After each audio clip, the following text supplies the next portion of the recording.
요한복음 1장 1절부터 12절까지 함께 읽겠습니다. 태초에 말씀이 계시니라. 이 말씀이 하나님과 함께 계셨으니 이 말씀은 곧 하나님이시니라. 그가 태초에 하나님과 함께 계셨고 만물이 그로 말미암아 지은 바 되었으니 지은 것이 하나도 그가 없이는 된 것이 없느니라. 그 안에 생명이 있었으니 이 생명은 사람들의 빛이라. 빛이 어둠에 비치되 어둠이 깨닫지 못하더라. 하나님께로서 보내심을 받은 사람이 나왔으니 이름은 요한이라. 저가 증거하러 왔으니 곧 빛에 대하여 증거하고 모든 사람으로 자기를 인하여 믿게 하려 함이라. 그는 이 빛이 아니요 이 빛에 대하여 증거하러 온 자라. 참빛 곧 세상에 와서 각 사람에게 비치는 빛이 있었나니 그가 세상에 계셨으며 세상은 그로 말미암아 지은 바 되었으되 세상에 그를 알지 못하였고 자기 땅에 오매 자기 백성이 영접지 아니하였으나 영접하는 자 곧 그 이름을 믿는 자들에겐 하나님의 자녀가 되는 권세를 주셨으니. 아멘. 기도드리겠습니다. 거룩하신 아버지 하나님, 성령으로 잉태하시고 말씀이 육신이 되어 우리 가운데 오신 예수 그리스도를 온 세상의 구주로 보내주시고 다른 이름을 구원은 자의 이름으로 주시지 아니하시고 오직 우리 주 예수의 이름을 구원의 이름으로 주신 하나님, 주의 영광, 주의 빛이 우리의 삶에 충만히 임하게 하옵소서. 예수는 빛이시오니 주의 나라 우리 가운데 임하시고 성령 하나님, 예수를 증거하시는 성령님의 모든 역사 이 시간 우리의 심령 가운데 말하는 입술과 들으시는 모든 심령과 귀에 우리의 모든 심령과 모든 삶의 모든 영역 가운데 하나님의 뜻이 이루어지게 하옵소서. 길이요 진리요 생명 되신 예수님의 이름으로 전능하신 아버지 하나님께 기도드리옵나이다. 아멘. 하나님께서 태초에 만물을 만드실 때 모든 만물은 골로새서 1장에 보면은 하나님을 위하여 지은 바 되었고 하나님을 위하여 생성이 됐다고 그 내용이 기록이 되어 있습니다. 그렇다면 온 피조물 중에 가장 하나님을 잘 나타내는 피조물의 어떤 존재들 하나를 든다면 그것은 빛이라고 할 수 있습니다. 하나님의 가장 근접한 피조 현상, 그것은 태초에 빛이 있으라 하시기 전부터 계시던 하나님을 하나님께서 표현을 하실 때 물질계에 하나님을 먼저 표현을 하시고 다음에 나머지를 표현하시는 겁니다. 그래서 태초에 물이 있을지어다, 태초에 바람이 있을지어다, 하나님을 상징하는 것이 하나님은 생명수와 같으시고 하나님은 하나님의 영은 바람과 같으시고 하시지만 태초에 물질세계 만드실 때 태초에 우주 만물 창조하실 때 빛을 먼저 만드신 이유는 빛을 통하여 모든 생명이 공급받기 때문에 빛을 만드신 것입니다. 그래서 빛의 입자인지 파동인지 그 물리학자들이 연구하지만 빛이며 파동이다 이렇게 주장을 하게 됩니다. 그러나 빛이 덩어리 입자인지 아니면 물결처럼 파동인지 아직도 구별을 못합니다. 그래서 빛이 덩어리이면서 또한 연결된 물결과 같이 파동이다. 두 가지 다 얘기를 해야 되니까 이게 논리로 정확히 존재가 설명되질 않는 게 빛입니다. 덩어리는 절대 파동이 아닙니다. 근데 덩어리 역할도 하고 파동 역할도 한다는 거지요. 물결은 덩어리가 아니죠. 물은 그대로 있습니다. 근데 물결 파동은 저기서 여기까지 전달이 되어 옵니다. 바닷물의 파도는 파동이지 바닷물이 이동하는 게 아닙니다. 바닷물은 그냥 제자리에서 출렁출렁만 하지 절대 해류가 있지 않으면 이동 안 합니다. 그러나 물결은 이동을 합니다. 바닷물 자체는 그대로 있지만 물결은 이동합니다. 그런데 이렇게 이동하면서 또한 파동으로도 표현되는 게 빛입니다. 빛은 설명이 안 되나 하나님께서 일부러 그렇게 만드신 것은 하나님의 존재를 논리적으로 우리의 상식으로 가둘 수 없다는 것입니다. 빛을 잘 보시면 하나님을 가장 느낄 수 있습니다. 흙 중에 빛을 가장 함유량을 많이 빛을 받으면 빛을 저장하는 흙이 있습니다. 그 흙이 한방에서 무지무지 잘 쓰임 받습니다. 황토입니다. 황토는 빛을 받으면 그걸 빛의 에너지를 저장했다가 계속적으로 꾸준히 방출을 합니다. 그럼 1시간 황토가 빛을 쬐고 열을 쬐면 그게 5시간 그 빛에 받은 영향을 쬐고 다시 방출을 합니다. 그래서 어디 가면 찜질방에 여기 황토방입니다. 뭐 이렇게 해놨는데 왜 황토를 그걸 하냐면 빛을 받았다가 농축했다 이게 자기가 먹는 게 아니라 다시 돌려줘요.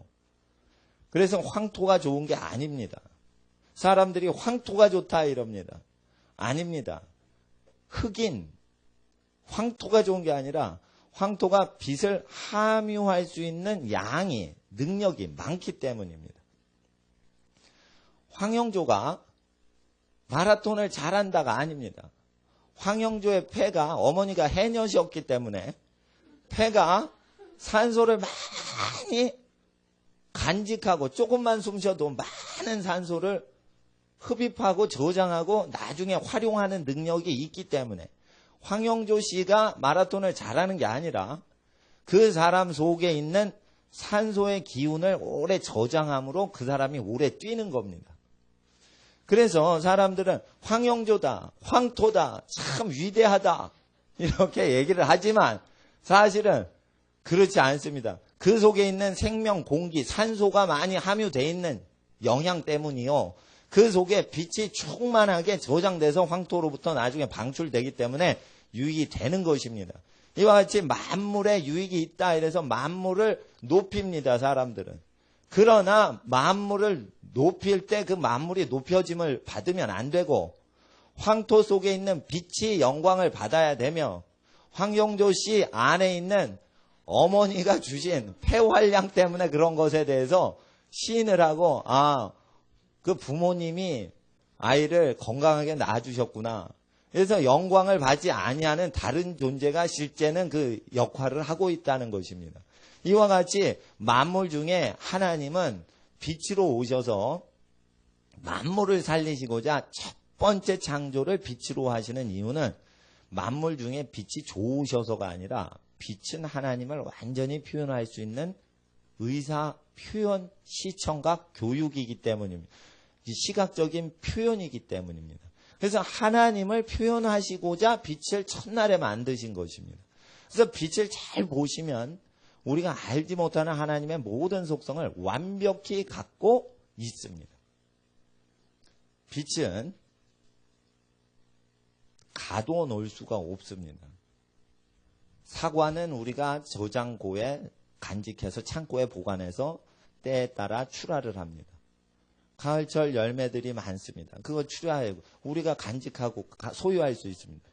빛은 소유하려고 해도 사용만 하지 소유를 못합니다. 빛은 사용만 하지 혜택만 누리지 절대 빛을 잡아서 놓을 수가 없습니다. 빛은 오고 순간적으로 계속 온 것을 재활용하지 않습니다. 오면 여기서 사라지면서 뒤에 부딪히는 빛이 또 방출됩니다. 또 옵니다. 계속 빛은 방출만 됩니다. 그래서 배터리로 건전지로 꼬마 전구에 불을 켜면 에너지가 다 방전이 되면 더 이상 방전을 못합니다. 빛은 주고 계속 주시는 존재로 오는 것입니다. 이와 같이 하나님은 만물에게 주는 존재로 계속 오시고 우리가 태양에게 무엇을 주지 않아도 계속 주는 것입니다. 그래서 하나님을 표현하실 때 주기만 하시고 스스로 존재하셔서 만물로부터 도움을 받지 아니하시는 분의 존재를 표현하시려고 빛을 창조하신 것입니다. 그래서 요한복음에 예수님을 증거할 때 빛이라고 얘기를 하셔야 가장 정확히 교육시키는 것이요. 만약에 인간적인 철학으로 예수님에 대해서 구원은 어떤 것이다. 여러 가지 세상의 철학으로 가르치면 창조하신 하나님의 설명대로 설명을 못하기 때문에 절대 그것은 하나님을 이해를 시킬 수가 없는 것입니다. 하나님을 알고자 하는 자는 그래서 자연 속에 사는 것이 더 하나님을 알아가는 법이요. 신학교를 가서 아는 것보다 자연 속에서 살아가시는 것이 더 하나님 앞에 하나님을 체험할 수 있으며 또한 많은 사회활동을 통해 하나님을 겪으려고 나가는 것보다 희생적이신 부모님의 눈빛과 사랑을 통하여 하나님을 체험하는 것이 하나님을 더 완전히 닮아가는 길이라는 것입니다. 그래서 하나님은 멀리 있는 것 같아서 우주 삼라만상을 돌아다니면서 하나님을 얻으려고 하기보단 하나님은 태어날 때부터 부모님의 눈빛과 사랑 속에 함께 하셨으며 그리고 태초에 만들어지기도 전에 빛부터 만드사 모든 만물을 쬐고 계시오니 그 빛이 만물에게 찾아오시는 것이요 만물이 빛을 찾아가지 않습니다. 이와 같이 하나님은 먼저 찾아오신 분이십니다. 장례식은 참 소중한 것입니다. 잔치집에 가는 것보다 장례식에 가는 것이 더 낫다 이랬습니다. 그래서 하나님을 더 발견하는데 장례식 갔을 때 하나님을 더 발견하는 것은 자 하나님이 가장 하나님의 사랑을 잘 증거할 때 태어나서부터 아버님 어머님을 통해 사랑을 통해 하나님을 체험했습니다. 그러다가 그 부모님이 사회생활할 때는 그렇게 희생적으로 사랑 안 하셔도 하나님을 가장 나타내는 희생적인 사랑을 자기 자녀에게는 그걸 나타내십니다. 그래서 자녀에게는 하나님을 체험하는데 부모님을 통해서 얻는 것보다 더 좋은 통로가 없다는 것입니다. 그래서 부모님을 공경하면 하나님의 은혜에 반응하는 존재이기 때문에 복을 내리시는 겁니다. 부모님한테 잘하신 게 아니라 부모님 본성에 나타나시는 하나님이 무조건적인 희생적인 사랑으로 나타날 때 그걸 부모 공경으로 반응을 했기 때문에 복을 준 것이지 부모 효도해가지고 절대 그 은혜를 갚을 수 있는 길은 없는 것입니다. 예, 먼저 사랑을 주시기 때문입니다. 그래서 하나님의 사랑은 이와 같은데 장례식 때 부모님 돌아가시죠? 그럼 울죠? 왜 울어요? 하나님을 느끼다가 만물이 그 하나님이 보여지던 통로가 사라져버리니까 슬퍼하는 거예요. 슬퍼하는 거예요. 예.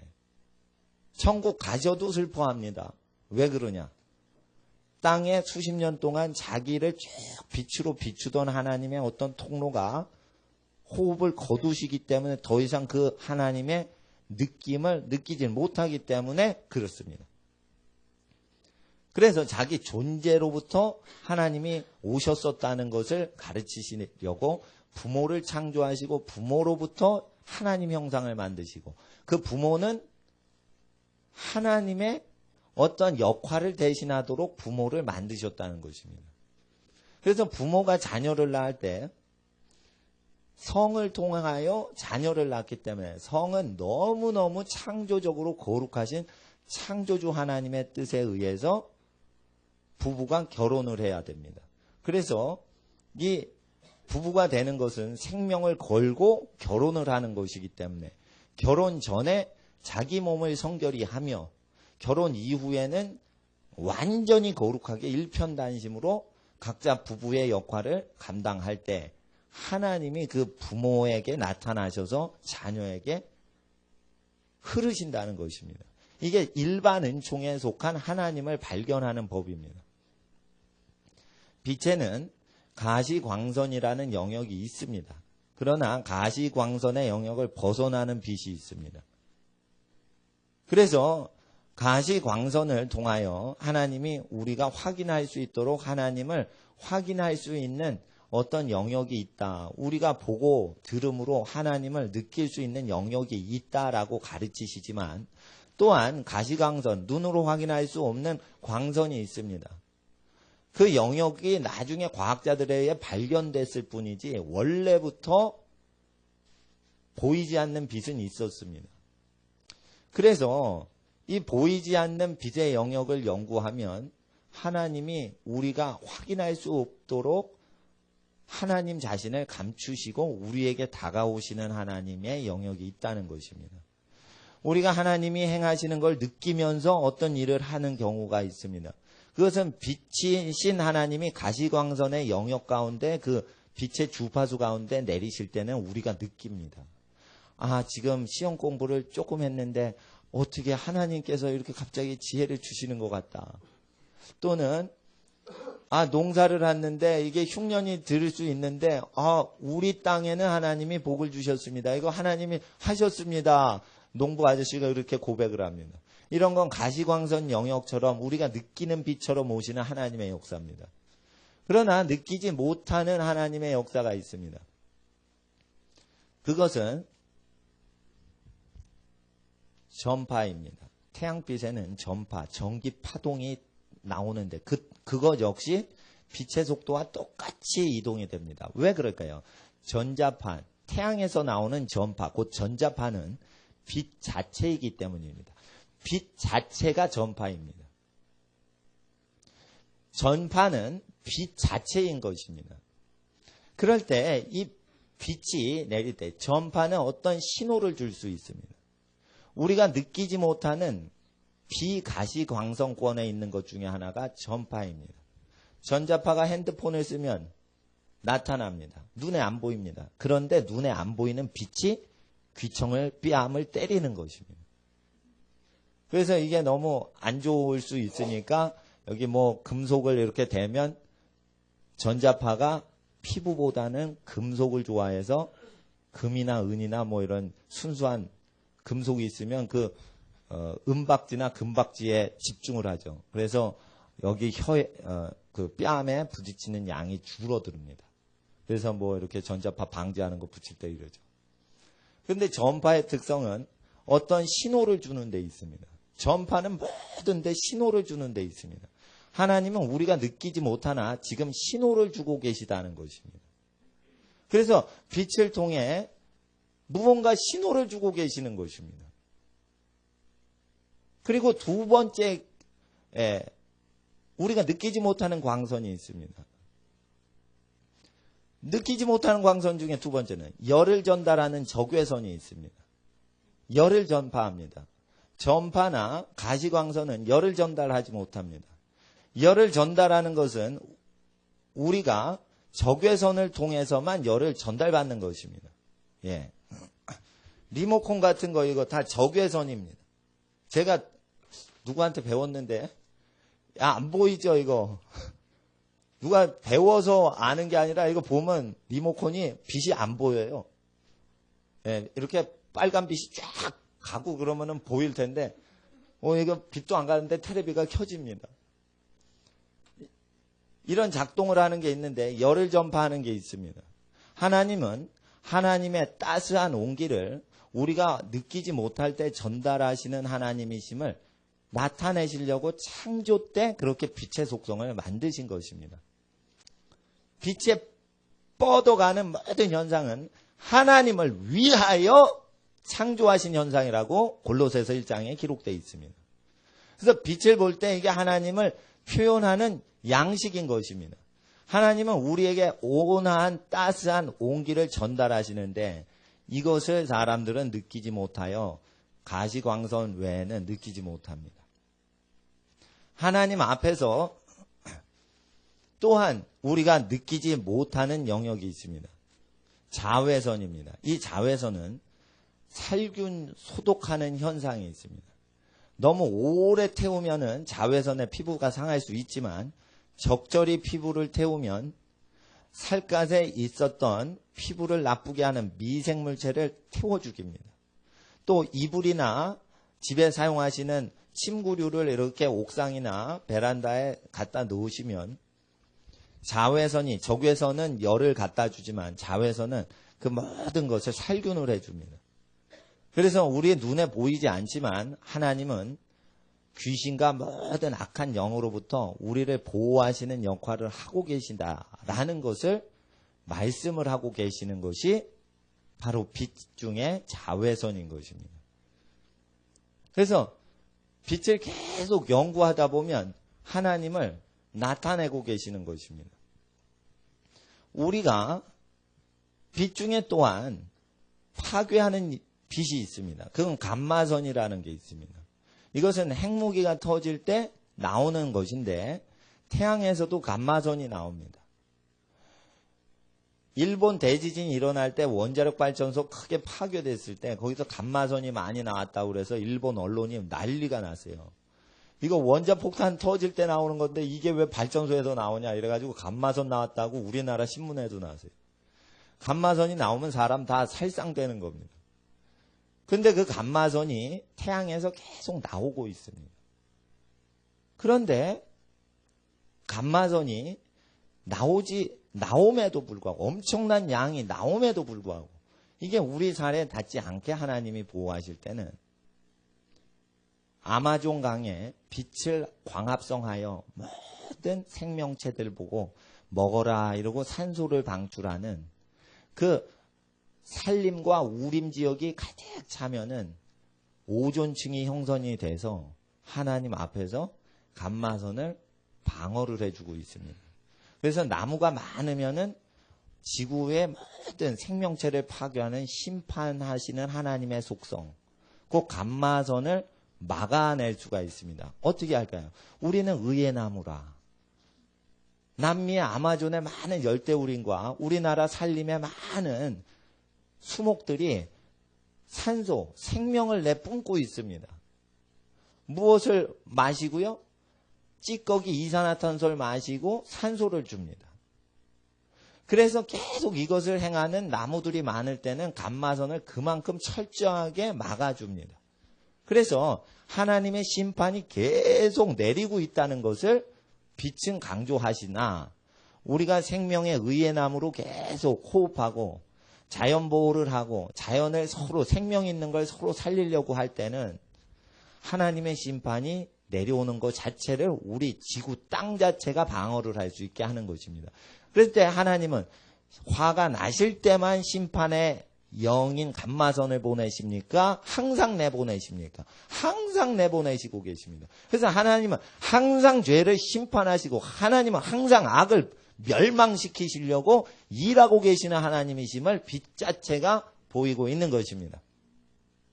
그래서 자연 계시를 통해 아시는 하나님은 이 성경에 나오는 하나님하고 똑같은 것입니다. 그래서 태초에는 성경책을 안 주신 이유가 하나님 앞에서 자연을 통해 하나님이 직접 커뮤니케이션 하시기 때문에 태초에는 창조할 때 이 창조물 속에 전부 하나님이 말하고 계시기 때문에 심지어 저주받기 전에 뱀은 하나님하고 교통도 합니다. 그러니까 하나님께서는 만물 중에 나타나셨던 것이에요. 이 만물이 만약에 하나님이 말씀하신 것을 그대로 전달 안 하고 하나님이 그걸 먹는 날엔 정령 죽으리라 말씀하셨는데 100% 죽으리라 이렇게 얘기하셨는데 죽을까 하노라 이렇게 뱀이 꼬았습니다. 그게 저주받습니다. 그러니까 하나님의 말씀을 살짝 꼬면 저주를 받습니다.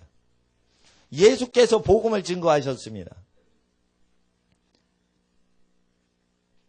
주여 주여 하는 자마다 다 천국에 들어갈 것이 아니요. 오직 아버지의 뜻대로 행하는 자라 들어가랴. 그것은 회개에 합당한 열매를 맺어야지 들어간다는 것입니다. 그런데 사람들이 누가 산상수훈대로 살 수 있어? 아무도 살 수 없습니다. 우리는 다 죄를 지을 수밖에 없습니다. 이렇게 말을 하고 전파하면서 기독교인들이 죄를 짓고 회개치 않을 때 그 전도자를 저주하십니다. 그리고 그걸 듣고 믿는 사람을 다 저주하십니다. 여러분, 선악과를 먹으면 그날부터 더 건강해져. 이렇게 완전 반대 거짓말을 한 게 아니에요. 죽을까 하노라 이렇게 약간 꼬았어요. 그래 저주가 내렸다 이거예요. 그렇기 때문에 우리는 하나님의 말씀을 경외해야 되는 것입니다. 이 경외 안 하면 자연계 오존층이 파괴돼서 감마선이 막 내려서 다 사람 죽여버리는 태양의 모든 직사 광선 그 100% 직사 광선이 내리면 죽어버립니다. 그래서 반드시 우리는 의의 나무로서 세상의 죄악을 우리가 흡수하지만 우리를 통해 죄악이 나오지 않고 선으로 악을 이기는 것입니다. 그래서 오히려 이산화탄소를 흡수하고 산소를 내뱉는 것입니다. 그래서 우리가 가난한 데 가서 어떻게 합니까? 절망이 있는 곳에 가서 희망을 주는 것입니다. 절망촌에 가보세요. 그 절망촌에서 여러분이 희망을 얻을 것이 없습니다. 그러나 이상합니다. 절망밖에 없는 곳에 여러분이 딱 예수의 마음과 말씀과 예수의 이름을 갖고 가지요. 그럼 거기에 희망이 생깁니다. 이상하죠. 여러분이 절망촌에서 어떻게 뭘 얻은 게 아닙니다. 여러분 때문에 거기가 희망촌이 되는 것입니다. 그런 사람이 있어요. 그런 사람만 의의 나무라는 거예요. 이산화탄소밖에 없어요. 근데 그 식물만 있으면 다 산소가 돼버려요. 그게 너무너무 좋은 거예요. 예. 그래서 하나님 앞에서 의의 나무가 돼야만 심판이 땅에 내리지 못하는 겁니다. 하나님 심판 내리지 마세요가 아니에요. 하나님은 항상 심판을 하시는 게 임무예요. 예. 그러나 우리가 그것을 감싸는 어떤 대기, 생명권을 산소를 가득 채워가지고 어제 대기권을 형성하면 심판이 6월절 넘어간다는 것입니다. 그래서 달에는 생명체가 없으므로 직사광선 감마선이 그대로 들어갑니다. 달 우주선 타고 갈 때 닐 암스트롱이 특수복 입지 않으면 감마선에 다 죽어버리는 거예요. 그래서 이상한 거 뒤집어 쓰고 이렇게 뭐 인형처럼 걸어다니는 우주선인들이 있습니다. 그거 왜 그러냐면 달에, 화성에, 수성에, 금성에 이 감마선이 직통으로 내리나 생명이 있는 지구에는 감마선이 내리질 않는 겁니다. 그래서 하나님 앞에서 우리가 빛을 보면 하나님이 심판도 항상 하시는구나. 또 우리 속에, 우리 피부에 있는 더러운, 우리 눈에 볼 수 없는 미세한 해로운 존재를 살균해 주시는구나. 그러니까 이 빛을 쬐고만 있으면 우리가 비누를 해서 띄어낼 수 있는 게 있습니다. 근데 비누로도 안 되는 것이 있을 수 있죠. 그때 이렇게 햇빛에 쬐면은 없어집니다. 그러니까 우리가 열심히 회개를 해서 없앨 수 있는 게 있지만 회개를 하더라도 없앨 수 없는 죄가 있습니다. 그건 어떻게 없앱니까? 회개를 해도 없앨 수 없는 거. 말씀을 쬐는 것입니다. 그래서 내가 너에게 이미 말해준 말로써, 복음서에 말씀하신 말로써 너희가 이미 깨끗하여 졌느니라. 포도나무 비유하실 때 이미 내가 이른 말로 너희가 이미 거룩해졌다, 깨끗해졌다 얘기를 하시는 겁니다. 그게 자외선 현상인 겁니다. 그래서 목사라도 계속 예수님이 분부하신 말씀 읽고 생각을 안 하면 자기가 아무리 회개를 열심히 해도 자기가 살균할 수 없는 영역은 살균이 안 되는 것입니다. 그것은 옆에서 빛을 쬐줘서 없애는 것입니다. 그래서 하나님께서는 하나님을 빛이라 하시고 피조물 중에 첫 번째 탄생한 피조물은 빛이신 건데 그 빛을 통하여 하나님이 자신을 증거하시려고 빛 이외에는 첫째 날 아무것도 만들지 아니하십니다. 그리고 또한 빛이신 하나님은 보이지 않는 영역으로 어떤 빛으로 또 오세요. 이것은 가끔가다 여러분이 체험하시는 빛인데 볼 수는 없는 빛인데 병원 가서 체험하는 빛인데 이걸 감마선이 아닌 X선이라고 그러죠. 이 X선은 뭐냐면 심판하는 선은 아니에요. 감마선하고 주파수가 달라요. 근데 X선 역시 감마선처럼 눈에 안 보여요. 근데 이 X선은 모든 걸 투시해서 확인을 하고 뚫고 나갑니다.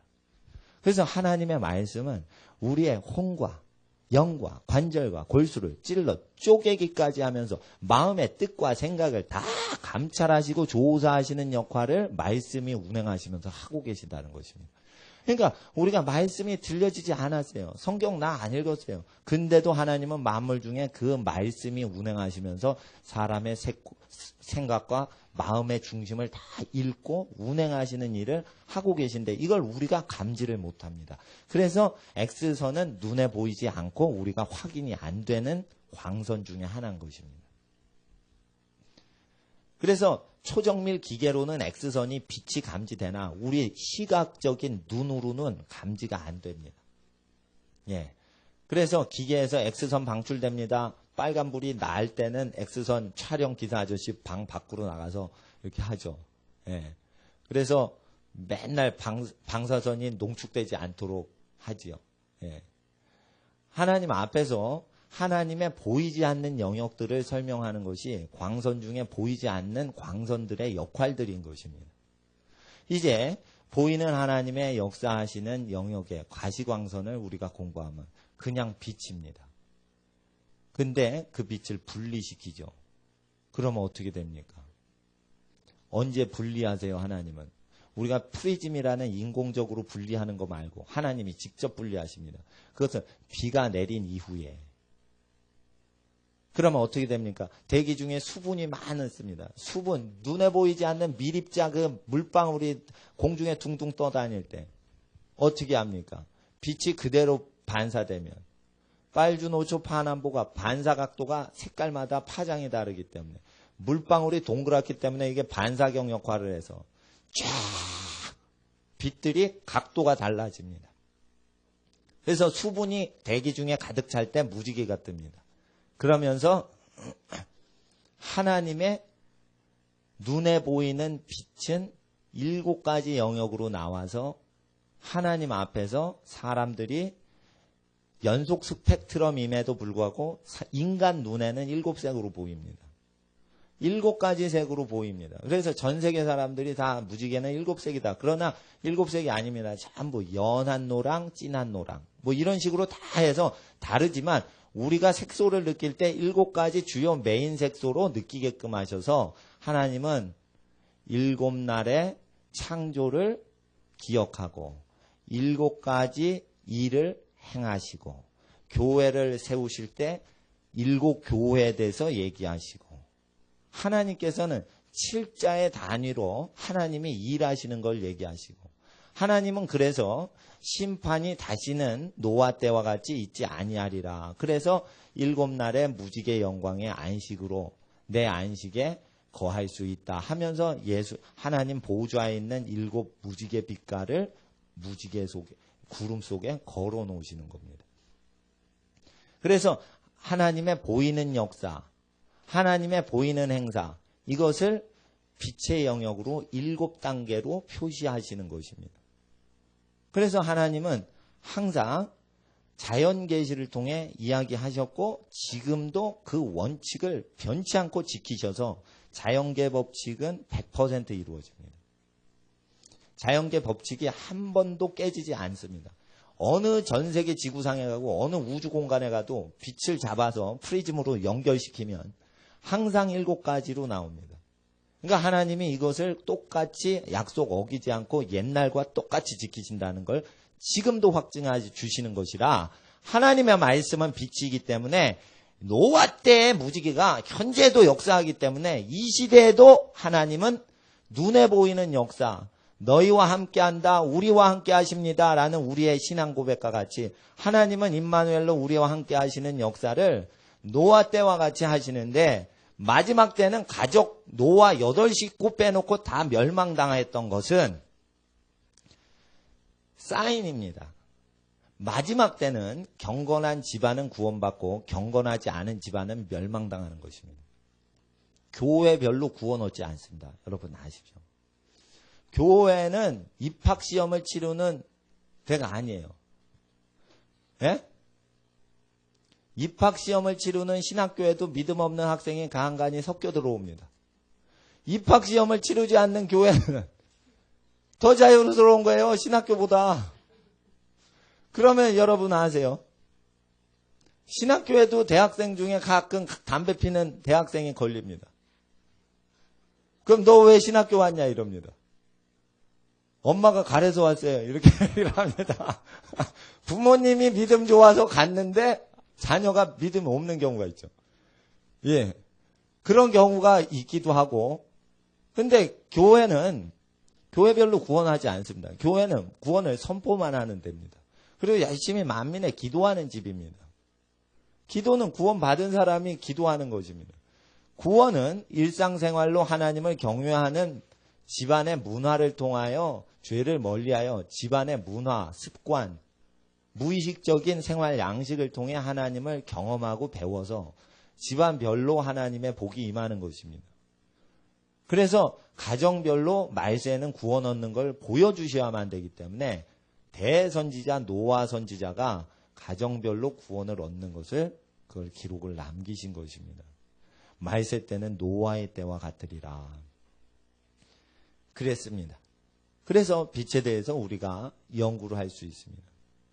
하나님은 태양빛을 주셨습니다.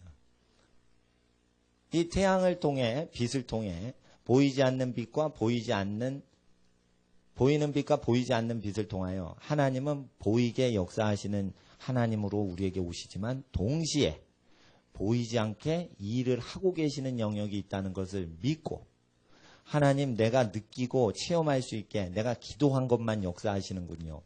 이렇게만 고백하셔도 좋지만 기도하지 않은 것도 도와주시고 역사해 주십니다. 그래서 하나님의 나라와 의만 구하면 이 모든 것을 구하지 않은 이 모든 것을 다 더하시리라 하셨기 때문에 예수님은 가시광선만 얻도록 기도를 이기적으로 해라라고 안 하고 보이지 않는 빛이 있으니 이것을 다 활용하기 위해서는 예수님의 말씀 제일 좋은 복된 말씀인 복음을 예수님 설교를 그대로 믿어야 된다는 것입니다. 만약에 그걸 그대로 증거를 안 하고 전도자가 복음서에 있는 내용을 일부를 삭감해서 증거를 하면 그만큼 복이 줄어서 전달된 겁니다. 그럼 그만큼 저주가 임하는 것입니다. 그래서 전도자가 저주를 받아야 되는 것입니다. 내가 전도했던 그 전했었던 복음 그것 외에 다른 거 전하면 사도인 우리들과 하늘로부터 온 천사라도 저주를 받을지어다. 저주를 받을 수도 있다가 아니에요. 저주를 받아야만 된다 이거예요.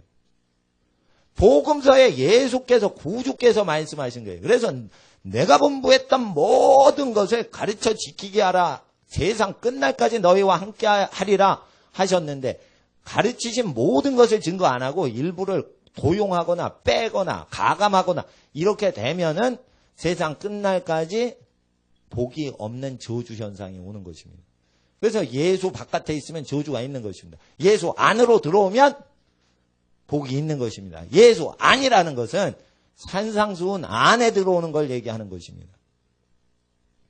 예수 설명하신 겁니다. 내 안에 거하라 하실 때 요한복음에 내 계명을 지켜라 이러면서 내 안에 거하라 이랬어요. 그래서 바울이 그리스도 안에서 너에게 은혜와 평강이 있길 원하노라 이랬을 때 그리스도 안이라는 것은 그리스도의 계명을 지키는 인간들에게만 은혜와 평강이 있으라는 뜻이에요. 그게 원래. 근데 유럽 학자들이 그리스도의 말씀은 아무도 지킬 수 없다 이러면서 이제는 예수님 설교와 같이 계명을 지켜야 내 안에 거하라라는 뜻으로 해석을 하면 안 되고 그냥 예수를 입술로 주여 고백하면 바로 예수 안에 들어온 거니까 죄를 짓고 살더라도 은혜와 평강이 온다. 이렇게 유럽 기독교인들이 잘못 배우고 잘못 가르치고 잘못 전파하여 저주를 받아 1차 대전 터져서 멸망을 합니다. 2차 대전 그래도 회개를 안 하니 독일 교회가 회개를 안 했습니다. 성경을 변조했습니다. 그래서 2차 대전도 독일이 멸망하는 주인공이 되는 것입니다. 기독교 국가 아닙니까?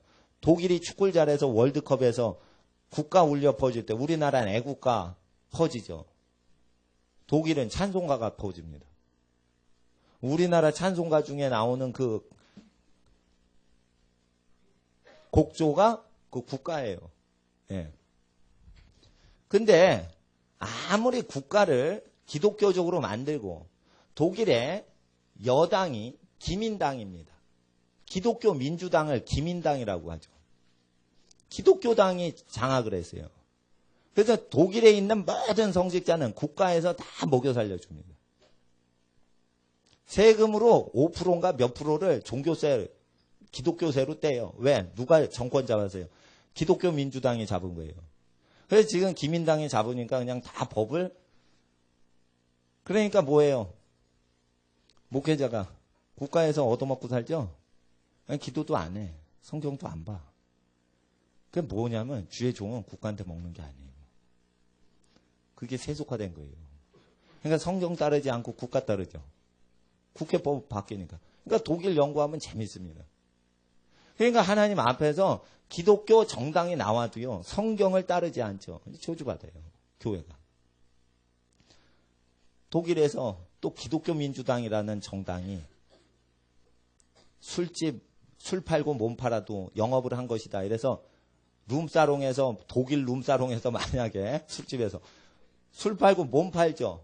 그러면 창기 아니에요. 창기한테도 세금을 다 물려요. 독일은. 그래서 그 돈을 성직자한테 또 줘요. 세금을 다 걷어가지고 그걸 다 직업이라고 다 허용하는 거예요. 그건 직업이 아닌 거예요. 네. 그러니까 여러분 아세요. 아무리 기독교 정당 운영을 하고 우리나라 기독교 정당 할 때 옛날에 제가 기독당에 가입을 한 적이 있었어요. 수년 전에. 김중곤 목사님 살아계실 때 내가 그때 김중곤 목사님 뭐 기독당 만드신다 이래가지고 가가지고 예? 입당원서 이렇게 쓰고 아 이거 좌파가 뭐 나라를 뒤집으려고 그러니 기독교인이 나서서 이거 기도하고 이거 정치활동을 목사님들은 기도하고 교인분들은 정치에 막 나가시고 뭐 이런 운동할 때가 있었어요. 그러니까 교인분 중에 재력이 있거나 사회적으로 영향력 있는 분들은 막 정치활동하자 막 이런 운동할 때 있어요. 근데 그게 어느 경우에만 좋냐면요. 진짜로 예수의 말씀을 그대로 믿고 사는 분들이 기독교 정당 운동을 하면 괜찮아요. 근데 기독교 정당 운동하시는 분이 산상수훈대로 안 사시는 분들이 기독교 정당을 한단 말이에요, 지금. 그러니까 그게 위험스럽단 말이에요. 마치 독일 기독교 민주당, 기민당 모습을 미래에 보일 수도 있단 말이에요. 하나님 앞에서 그래서 우리가 세속화된 기독교와 진짜 기독교는 예수의 말씀을 그대로 인식하고 믿고 살아가는 여부로 결정되는 것입니다. 예수의 말씀은 순결한데 이 말씀은 자연계시에 그대로 나타납니다. 그러면 우리가 이제 시편 19편을 보세요. 시편 19편을 보시면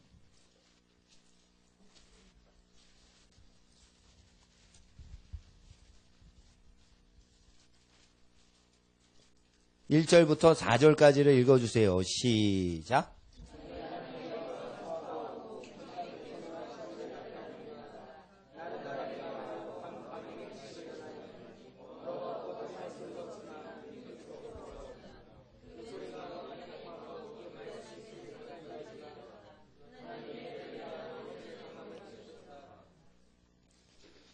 왜 하나님의 말씀을 얘기하시면서 해를 얘기하실까요? 그것은 햇빛 속에는 성경 말씀이 다 들어가서 내려오고 있기 때문이에요. 햇빛을 쨍쨍 쬐고 계속 자연 속에서 하나님의 뜻대로 살아가면 성경에 기록된 내용을 성경책을 읽지 않아도 그냥 체험하는 양심 현상이 일어나는 거예요. 그럼 한번 이 하나님이 말하시는 현상이 들리지 않고 보이지 않으나 제가 입증을 해드릴게요. 대낮에 도적질하는 사람이 평안합니까? 밤중에 도적질하는 사람이 평안합니까? 밤중에 도적질을 해야 평안한 겁니다. 왜 그러냐? 하나님께서 빛 가운데 도적질을 하면 아무도 안 봐요. CCTV 카메라를 뭘로 막아놓고 은행 강도가 털더라도 불안감이 있는 것은 밝은 세상에는 어둠이 있질 못한 거예요. 그래서 어떤 생각이 들 때 이거 나쁜 짓 아닌가라고 자기 자신이 자기를 정죄해요. 그래서 모든 전 세계에 악한 집단과 업소들은 전부 밤에 운영되는 거예요. 밤에 운영됩니다. 그리고 해가 뜨면은 간판 불을 끕니다. 그래서 밤에 종일 종야, 철야해서 기도하는 사람은 어둠을 대적하는 존재이지만 철야하면서 술집하는 사람들은 왜 그러냐? 낮에 하지 왜 일을 열심히 할 때 왜 낮에 술을 팔지? 왜 밤중에 이렇게 못된 짓을 하냐? 할 때 그것은 하나님께서요.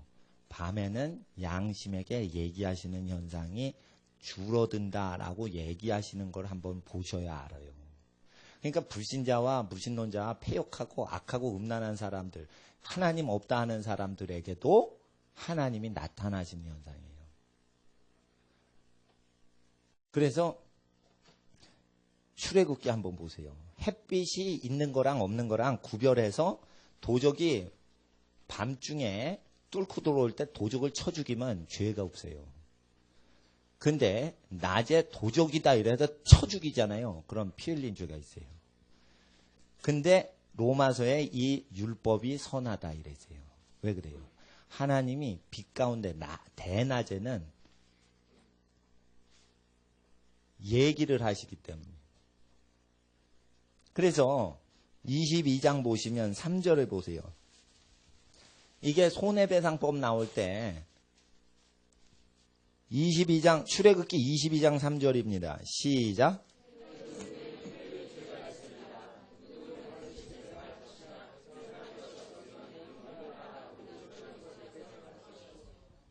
네, 근데 해도 준 후에 2절 먼저 2절 한번 다시 읽어주세요. 2절을 네, 시작. 도적이 뚫고 들어옴을 보고 그를 쳐 죽이면 피 흘린 죄가 없으나 해도 준 후에는 피 흘린 죄가 있어요. 그러니까 도적이 들어오죠. 깜깜해요. 근데 아버지가 갑자기 몰래 있다가 도적이다 이래가지고 야구방망이로 딱 때렸는데 죽어버렸네. 아시겠죠? 그랬을 때 피 흘리고 누가 죽었다 그럴 때 여러분 아셔야 돼요. 죽어서요. 천국 가서 너 왜 도적 잡아 죽였어? 이렇게 정죄가 없어요. 요거 그대로 합니다. 왜 그러냐? 예수님께서 죽은 나사로와 부자가 사후세계에 들어갔는데 모세의 율법과 선지자의 것을 듣고 너희 5 정제가 회개해야 된다 했을 때 이걸 얘기하는 거예요. 그래서 이것은 무엇이냐면 사후세계의 심판 기준이에요. 그래서 여러분 아셔야 돼요. 공산당이 여러분을 죽이려고 무기를 들고 막 오서 달려들 때, 예? 그때 어둠이 가득할 때 만약에 정당방위로 그거를 맞받다가 그 공산당이 죽잖아요. 그러면은 정죄 없어요. 이것은 정확히 배우셔야 되는데 해가 있을 때는 그러면은 해가 있을 때 도적을 때려잡았다. 도적이 있어요. 그런 어떻게 해요? 예. 도적이 있는데 예를 들어 빵을 훔쳐가려고 배고픈 도적이 몰래 들어왔는데 이게 강도인가 이래가지고 딱 도적 잡으려는데 약골이라서 도적이 그 자리에서 죽었어요. 그러면은 피 흘린 죄가 없다는 거예요. 근데 해 뜬 다음에는 그 저주가 있을 수 있다 이거예요. 피 흘린 죄라는 거예요. 이건 무엇이냐면 해가 떠서 쫙 비칠 때요. 이 햇빛 속에는 말씀이 들어가 있는 거예요. 하나님이 뭔가 얘기를 하시는 거예요. 여러분 아셔야 돼요. 햇빛을 쫙 받아서 생명을 움트죠. 빛이 없이는 생명체 다 죽죠. 그럼 어디서 생명이 오는 것이에요? 햇빛에서 생명이 오는 것이에요. 빛이 생명을 주는 것이에요. 빛이 없으면 생명체가 다 죽는 것이에요. 물 주죠? 빛은 없고 썩어버려요. 그러니까 뭐냐면 물을 준다고 생명체가 사는 게 아니에요. 빛이 있어야 되는 거예요. 음지식물도 빛이 있어야만 삽니다. 그늘에서 살더라도 약한 빛으로 살아가는 식물이기 때문에 빛이 있어야 됩니다. 동굴에서 인류가 살았다. 거짓말입니다. 동굴에서 살면 땀구멍에 있는데 미생물이 붙어가지고 피부병이 다 생겨요. 그래서 인간은 어디 살아야 돼요? 나무 집을 짓고 그늘에선 살더라도 동굴 속에서 습한 데서 살면 피부병, 문둥이가 되는 거예요. 로마 제국의 감옥이 크리스찬들 예수 믿는다고 감옥에 집어넣죠. 지하 감옥이에요.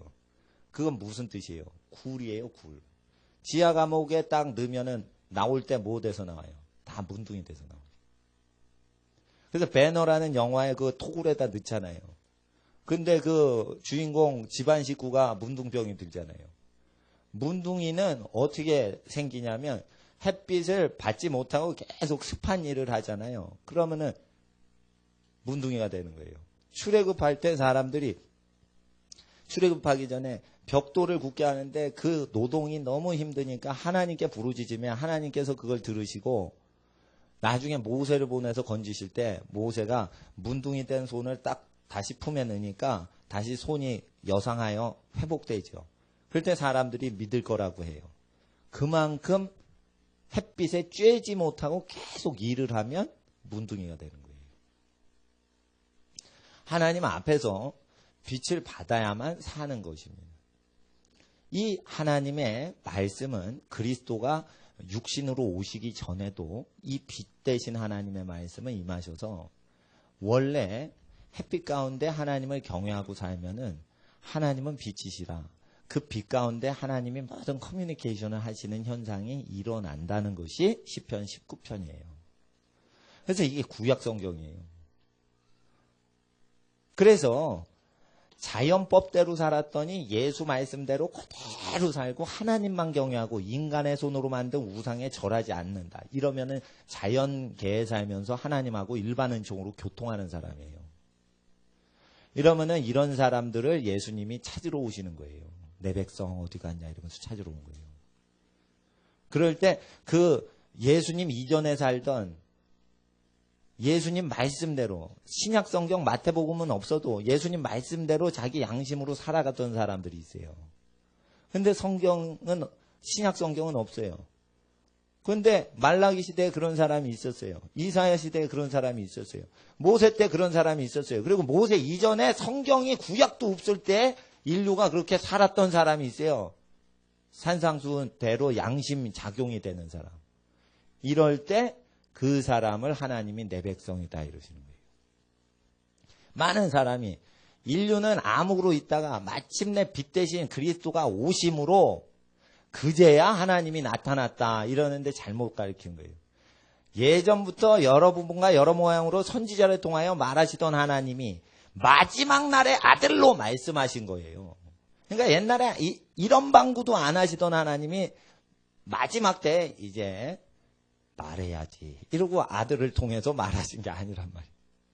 그래서 아들 예수, 하나님의 아들 예수의 말씀하신 모든 강론한 예수의 말씀을 우리가 성경에서 보면 구약의 계명하고 똑같습니다. 그래서 구약의 계명을 지키고 하나님을 경외했던 사람은 나중에 모세나 노아나 이런 사람, 예수님이 자기 피로 건지시는 겁니다.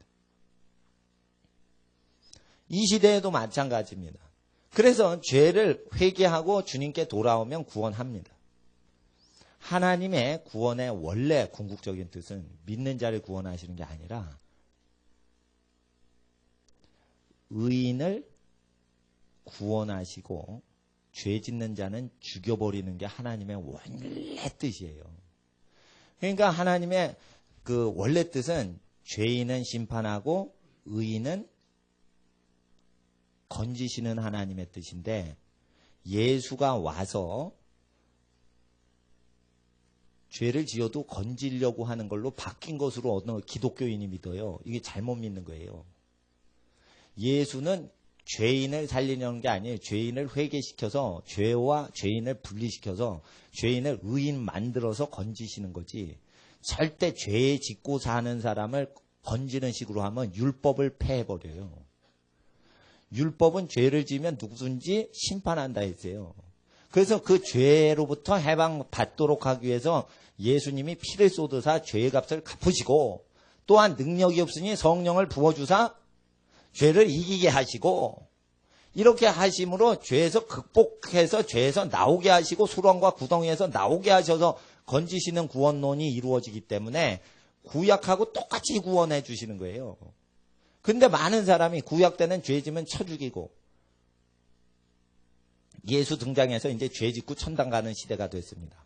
구원법이 다른 시대에 들어왔습니다. 그러므로 얼마나 좋습니까? 죄 짓고 천당 가고. 이런 개념으로 교회 다니는 사람이 많기에 하나님께서 마지막 때에 죄를 회개하라. 그래서 말세에 회개를 외치는 전도자들과 회개를 외치는 선지자들을 보내시고 하나님의 아들을 믿으려면 죄를 회개를 해야만 하나님의 아들의 설교가 이해되기 때문에 하나님의 아들께서 직접 설교를 하시기 전에 철저하게 죄를 회개시키는 일꾼을 먼저 세례요한으로 먼저 보내시고 그 다음에 그리스도의 말씀을 이해할 수 있도록 준비시킨 다음에 그리스도께서 등장을 하셨다 이거예요. 그리고 전부 회개시키고 진리의 말씀이 구약과 다르지 않다는 걸 증거하시고 그 다음에 피를 쏟으신 것은 예수께서 지금까지 행하셨던 모든 것을 최종 완결하려고 피를 쏟으신 거지. 예수의 말씀은 주여 주여 하는 자마다 천국에 들어가는 것이 아니요.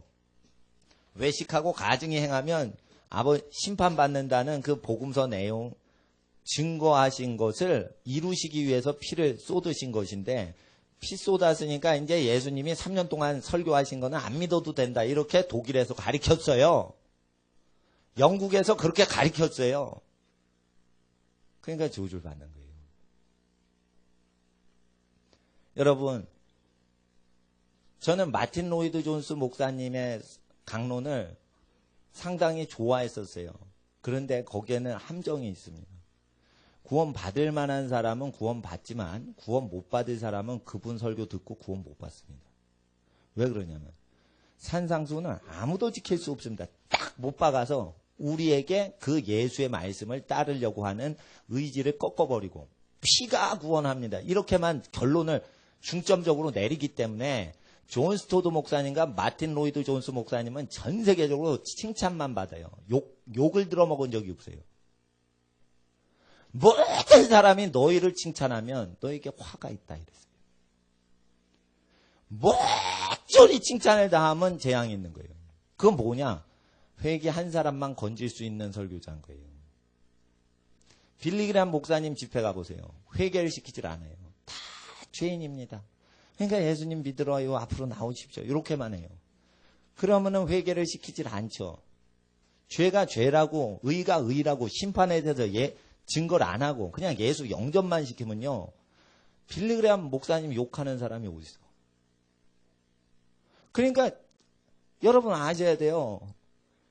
그러니까 예수님 말씀이 실제인 거예요. 그러니까 사람들이 편하게 복음 증거하려면 죄에 대해서는 언급을 안 해야 돼요. 그래야 목사가 잘 먹고 잘 살고 존경받고 잘 편하게 살아요. 예?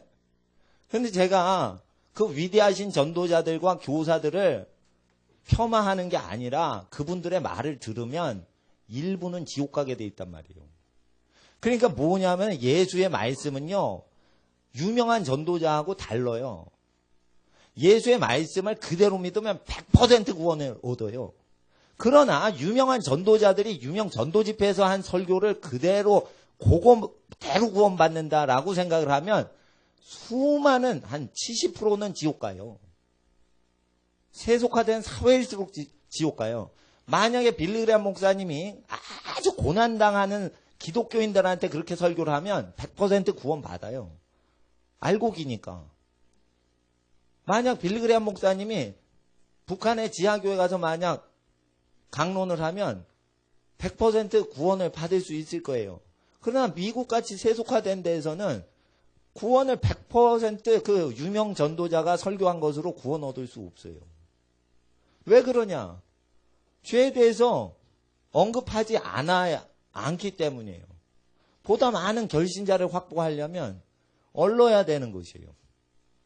여러분, 그리스도께서 오시기 전에 하나님은 계속적으로 말씀을 전파하시되 예수님은 빛과 어둠을 가르는 기준이 되셨고 선지자들도 빛과 어둠을 가르는 선지자가 되셨어요.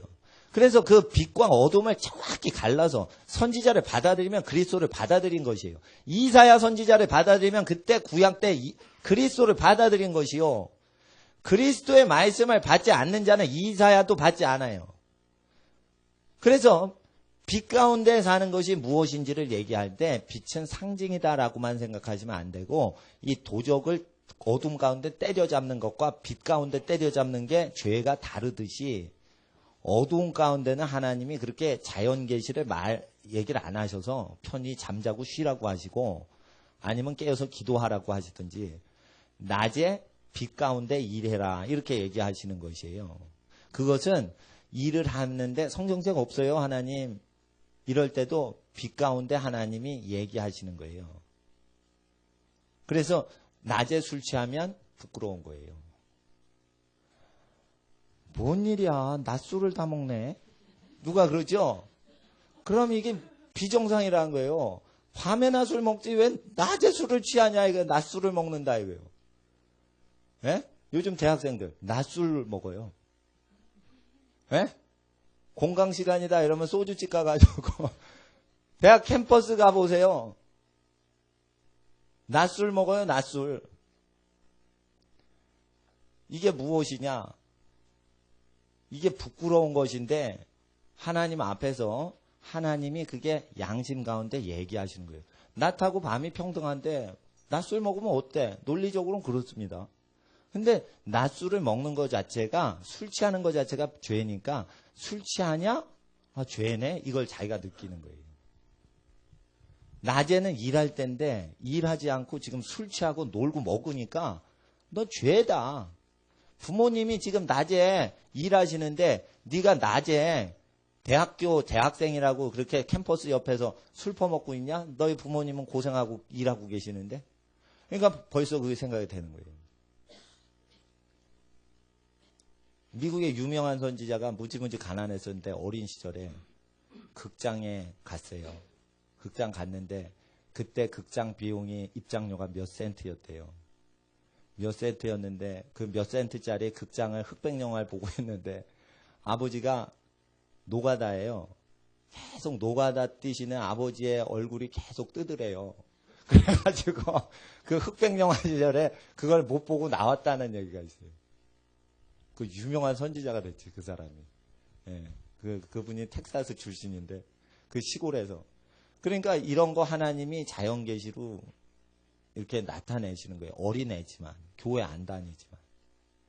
교회 안 다니지만 그 극빈한 가정의 어린애가 부자 친구들하고 놀다가 흑백 영화 보러 가자. 그땐 흑백 영화니까.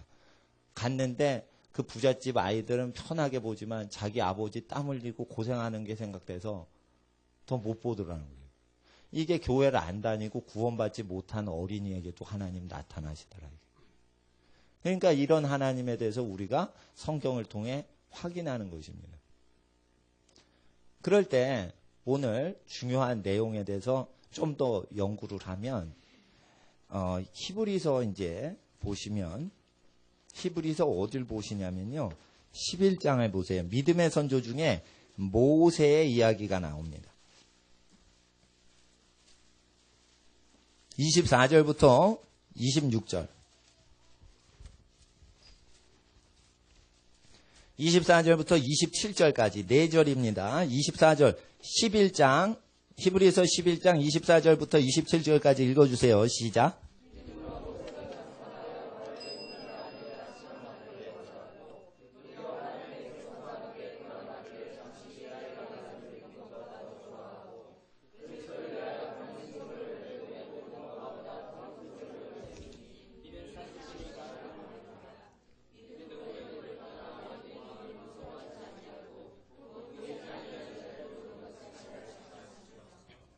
여기서 26절에 번역을 제가 원어 성경을 확인해서 가르쳐드리면 그리스도를 위하여 받는 능욕이 아니라 원어에는 그리스도의 능욕이라고 되어 있어요. 그때 많은 분들이 이때 구약 때인데 구약 성경을 받기도 전인데 어떻게 그리스도의 능욕이라고 나오냐. 그리스도의 능욕이라는 것은 신약시대 이후에나 표현하는 양식이 아닙니까? 이렇게 얘기를 합니다. 그리스도께서는 하나님의 말씀으로 빛 가운데 역사하셔서 모든 심령 가운데 네가 대우받고 싶은 대로 남을 대우해 주어라. 이것이 율법이요 선지자니라 말씀하셨어요. 그럼 율법 시대나 선지자 시대나 전부 자기가 대우받기 싫은 거 남이 대우받고 있으면은 저 사람을 건져야 된다는 생각이 들어요, 안 들어요? 듭니다. 자기는 히브리 사람으로서 자기 민족을 건져야겠다. 그래서 애굽의 관리를 몰래 쳐서 죽이고 자기가 히브리 종살이 히브리인들을 종살이에서 해방시키려고 하다가 바로의 노함으로 도망쳐서 미디안 땅으로 가서 40년을 양치다가 80세가 넘어서 이제 하나님 부르심 받아 애굽으로 올 때에 모세가 동족이 고난당하는 것을 못 본 채 하지 않고 바로의 공주의 아들이라 칭함을 거절하고 그리고 그리스도의 고난을 받은 것 이렇게 얘기하죠. 그러면 이건 십자가에 달려 손발이 고통당하시고 옆구리 찔르는 고난이 아니고 이것은 무엇이냐면 하나님의 말씀대로 구약시대에도 하나님의 말씀대로 양심이 움틀움틀할 때 그것을 그 양심대로 살아가면 고생을 한다는 뜻이에요. 잘 아셔야 돼요. 남을 내 몸과 같이 사랑해 주려고 그러면은 자기가 힘들어요, 안 힘들어요? 힘들죠? 그 힘들어도 그냥 살아가면 그게 그리스도의 고난을 당하는 거예요. 그리고 그렇게 살아갈 때 누가 핍박을 하죠? 그게 그리스도의 고난이에요. 그리스도는 고난 안 당하셨어요, 구약 때. 그러나 그리스도의 말씀을 행동하다가 그거를 행동하지 마 하고 방해를 하고 핍박을 하고 채찍질을 하고 죽이려고 하면 그게 그리스도가 당하는 능욕과 핍박을 모세 시대에도 당할 수 있다. 이거예요. 아벨이 그 핍박을 당했어요. 아벨은 의인이라고 돼 있어요. 믿음의 의인이라고 돼 있어요. 그러면 아벨은 뭘 믿은 거예요? 빛 가운데 아버지 아담과 하와가 옛날에 에덴에서 거닐던 이야기를 해주고 그러나 자신이 썩어질 몸으로 변모된 것을 얘기해 주시고 그럴 때 어떻게 제사를 드려야 되는지 가르쳐 주셨어요. 그럴 때 양을 잡아 하나님께 바치면서 죄가 죄라는 것을 고백하며 회개를 했던 것이에요. 회개의 기준은 뭐예요? 아담이 전달했던 말씀도 말씀이거니와 자기 양심, 아벨의 양심에 내가 대우받고 싶은 대로 남을 대우해 줘야 된다는 것에 합당치 못하게 하면은 그걸 회개를 하는 것이에요. 그럴 때 가인은 회개를 안 했어요. 그럴 때 그것을 믿음으로 예물 드리고 믿음으로 아벨이 제사를 드린 거예요. 그래서 이 믿음이라는 것은 제사하면 죄가 없어져 라는 믿음이 아니라 이 믿음은 하나님의 말씀은 혼과 영과 관절과 골수를 찔러 쪼개서 사람의 마음의 뜻과 생각을 다 감찰하시는 말을 하신다는데 그 말하시고 내 생각을 다 감찰하시고 판단하시는 말을 하실 때 그걸 믿는 걸 얘기하는 거예요. 그러니까 단순히 피 뿌리면 하나님 꼼짝 못해. 피 뿌리면 내가 죄져도 나는 안전해. 이걸 믿는 게 아니라 그 말씀이 살아있고 운동력이 있어서 혼과 영과 관절과 골수를 찔러 쪼개기까지 하면 사람의 뜻과 마음의 뜻과 생각을 다 감찰을 하시고 무언가 말을 하신다니까요. 그래서 그게 하나님의 말씀이라는 거예요. 말을 하신다 이거예요. 그래서 그 말하시는 현상을 성경책이 없는 시대인 아벨이 자기 마음으로 듣는 것이에요. 그래서 그대로 하나님 잘못했습니다. 죄의 삭은 사망인데 사망의 증거인 피를 드립니다. 이렇게 해서 제물을 바친 거예요. 그건 회개하는 믿음으로 바친 것이지 피 뿌리면 안전하다 이러고 믿은 게 아니에요. 근데 많은 사람이 히브리서 11장을 믿기만 하면 의인이다 이러면서 너무 담대하게 죄를 짓는데 믿음이라는 개념을 사용하더라고요. 그리고 너무너무 담대하게 예수의 피 이러면서 돼지 피처럼 돼지 피가 아세요? 로마인들이 돼지를 잡을 때 먹고 싶으니까 탐심으로 돼지 피를 흘리는 거예요. 그 돼지 피와 똑같다는 뜻은 뭐냐? 이방인이 탐심이 있는데 이방인들이 살고기가 제일 붙은 고기가 뭐예요? 염소하고 돼지 잡아보세요. 어느 게 살이 많나? 돼지가 많아요. 그래가지고 돼지 좋아하면 뭐예요? 고기를 좋아해서 돼지를 먹으려고 그런 거예요. 양 잡아보세요. 돼지하고 한번 콘테스트를 해보세요. 돼지가 살이 더 많이 나가요. 그래서 구람수로 이렇게 로마 제국 사람들한테 팔 때 로마인들은 같은 값이면 살이 많은 돼지 키워라. 그래서 돼지를 먹는 거예요. 그럼 뭐냐면 육식을 무지무지 좋아하는 거예요. 돼지를. 그러니까 비교죠. 이럴 때 돼지의 피를 쏟을 때는 탐심이 있을 때만 피 쏟죠. 근데 양의 피는 뭐예요? 양 잡을 때는요. 양이 착하고 예뻐요. 말 잘 들어요. 쫄쫄 따라와요. 병아리 잡지도 어려운데 양이 얼마나 병아리보다 좀 어린 양이 예뻐요. 그 어린 양을 집안지에 다 고백하고 목 다 죽여봐요. 마음이 찢어지죠. 그래서 어린 양을 잡는 것은 죄를 회개하면서 목을 따는 것이요. 돼지를 딸 때는 침을 꼴깍꼴깍 삼키면서 따는 거예요. 그러니까 돼지피는 뭐냐면 탐욕을 충족시키기 위한 것이 돼지피라는 거예요. 그런데 예수피를 돼지피같이 사용하는 것은 내가 죄 짓고 안전하게 천국 가려면 예수피를 외쳐야 돼. 이러면서 죄를 막 지으면서 예수피 이러면서 회개를 하고 또 죄 짓고 다음 주에 예수피 이러면 없어져. 이러면서 예수피 이게 돼지피를 부르는 거라. 회개를 하지 않고 예수의 보혈을 의지하려는 게 그게 돼지피 의지하는 거라. 그러니까 돼지와 양의 피는 인간 마음의 회개의 태도냐 회개의 태도가 아닌 탐욕의 태도냐 이걸로 결정되는 거예요. 돼지 잡을 때 탐욕이 있는 살덩어리가 많은 고기이기 때문에 탐욕으로 잡는다는 거예요. 그리고 그 돼지 자체가 탐욕이 많아요. 돼지가요 다른 짐승한테 희생하는 일을 하나도 안 합니다. 소는 희생적입니다. 양도 희생적입니다. 돼지는 먹기만 합니다. 절대 희생을 안 하죠. 그래서 하나님께서 돼지 속성과 같이 탐욕이 많으면 그 돼지고기 먹는다 뭐 이런 얘기를 영적인 의미에서도 하시는 겁니다. 그러니까 로마 제국 군인들이 돼지고기를 좋아해서 거라사 지역에 돼지 2,000마리가 물에 빠져 죽는 집단 사육을 했던 것은 로마 제국의 그 고기 식량이었어요. 역사적으로. 그런데 여기서 그리스도의 고난에 동참하는 모세의 이야기는 남에게 대우받고 싶은 대로 남에게 대우를 해 주어라. 이것이 율법이요 선지자니라 이야기하셨던 하나님은 예수님으로 오셔서도 역시 똑같이 얘기하시더라 이것이에요. 제가 큰 교회에서 신앙생활하고 또 옮겨서 또 교회 다닐 때도 큰 교회에서 신앙생활하고 사역도 했어요. 근데 저는 이제 예수님을 처음 믿고 이랬던 것은 좀 오래됐지만 예수님을 진짜로 믿게 됐을 때는 군대에서입니다. 군대에서 누가 때리죠. 그러면은